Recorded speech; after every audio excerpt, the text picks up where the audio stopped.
এই বগসনালে যতবার বগসনাল পিটিয়ে স্বাধীনতার পর থেকে এ পর্যন্ত জাতীয় সংসদ বা উপজেলা নির্বাচন হয়েছে, ধানের শীষ সবসময় ফার্স্ট থাকছে। আপনার মূল্যবান ভোট ধানের শীষে দিবেন। জীবনে আর ভোট ইকবাল হাসান মাহমুদ টুকু সাহেবকে দিতে পারবেন কিনা সন্দেহ আছে। সেই ইতিমধ্যেই ঘোষণা দিয়েছে আমার জীবনের শেষ নির্বাচন। ব্যাপকভাবে আমরা ভোট দিয়ে উপহার দিতে চাই। তারেক রহমান খুশি হয়ে গেল বড় আমি বলতেছি যে এই কারণে বিএনপিকে ভোট দেওয়া দরকার। স্বাধীনতা রক্ষার কারণে আমরা জানি ওনাদের আচার আচরণ, যে কোনো ব্যক্তি যে কোনো দলে যে কোনো ব্যক্তি তার সাথে দেখা করতে হলে কোনো প্রকার দ্বিধাবন্ধ নাই, তাকেই ভোট দেওয়া উচিত। আমার সিনিয়র দলীয় বিগত আওয়ামী লীগ সরকার ক্ষমতায় ছিল, কোনো মন্ত্রী ছিল না, এমন কোনো উন্নয়নও ঘটে নাই। এই কারণে আমি মনে করি যে ব্যাপক ভোটে টুকু সারকে পাশ কাটাতে হবে।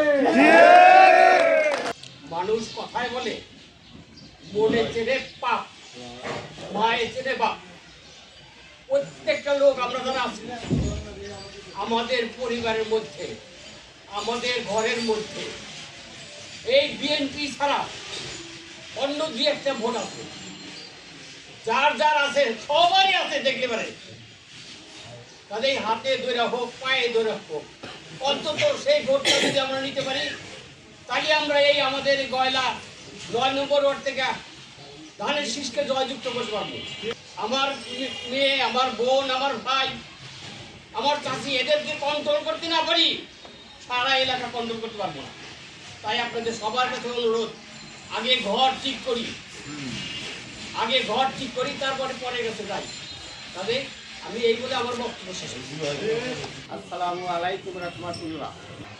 মেয়েরা ভোটে নাই। আমার প্রায় প্রতিটি মহল্লায় আমরা যে কজন আছি এইটা কিন্তু তা হয় নাই। যে আমি যদি বিএনপি করি তো আমাকে তাই করি। আমার উচিত আমার মহল্লায় আমার প্রতিনিধি নিয়ে বা আমরা যারা আছি সবাই খান যাইতে হবে। ছোট বড় এবং আমার ময়মুরবি বাইরে আসসালামু আলাইকুম। আমার অনুরোধ আপনাদের কাছে, আপনারা বাড়ি বাড়ি এই যে মিছিল টিছিলে এত না করলে নিত, অনেক করছে, এখন আপনারা বাড়ি বাড়ি দুইটা সবার কাছে বসছে। এখন ইকবাল হাসান মাহমুদ টুকুর এগেনিস্টে দাঁড়াইছে, এক মনে করি যে একটা সেরা, বুঝছেন, অযোগ্যই না, এক চেনেও না কেউ। আচ্ছা, আর ইকবাল হাসান মাহমুদ টুকু হলো ঐতিহ্যবাহী ফ্যামিলির মানুষ, 100 বছরের তাদের একটা ঐতিহ্য আছে এই সিরাজে। তার বাপ ছিল মন্ত্রী, তার বোনের জামাই মন্ত্রী, তার ইকবাল হাসান মাহমুদ টুকুর ছোট ভাই আছিল কয়েকবার লোকাল চেয়ারম্যান, আবার তার ওয়াইফ ছিল এমপি, আবার সেও মন্ত্রী আসিল, আবার এমপি হয়েছিল, মন্ত্রী হয়েছিল। এবার যদি আপনারা তাকে বিপুল ভোটে জয়যুক্ত করতে পারেন, পরিবারে একটা ভালো একটা পুরা মন্ত্রী, পাওয়ারফুল মন্ত্রী দিতে পারবে, পাইলিবারে আমাদের সিরাজগঞ্জে উন্নয়নের জন্য অনেক উন্নয়ন করবে।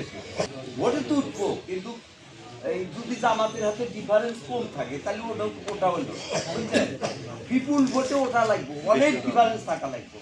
৯ নম্বর ওয়ার্ডটা ইকবাল হাসান মাহমুদ টুকু অন্য চোখে দেয়। 15টা ওয়ার্ডের মধ্যে এই ৯ নম্বর ওয়ার্ডটা সে নিজের ওয়ার্ড মনে করে। 15টা ওয়ার্ডের মধ্যে এই ৯ নম্বর ওয়ার্ডটা যদি বিপুল ভোটে যদি আমরা তার ভোট বেশি না দেখাতে পারি, তাহলে কিন্তু ইজ্জতের ব্যাপার আমার 9 নম্বর ওয়ার্ডে। তো সেই জন্য আপনাদের কাছে আমার অনুরোধ, মেলা করছেন, আর এই শেষবারের মতো এই নির্বাচনটা আপনারা একটু মনের প্রাণে খাইতে যেভাবে করে হোক এই নির্বাচনটা আপনারা সুন্দরভাবে যাতে হয় সেই ব্যবস্থা করবে, এটা আমার অনুরোধ।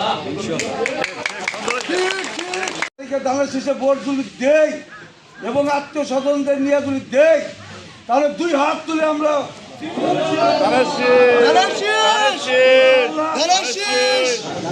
আমরা সবাই তারেক জিয়া, আমরা সবাই তারেক জিয়া আছি।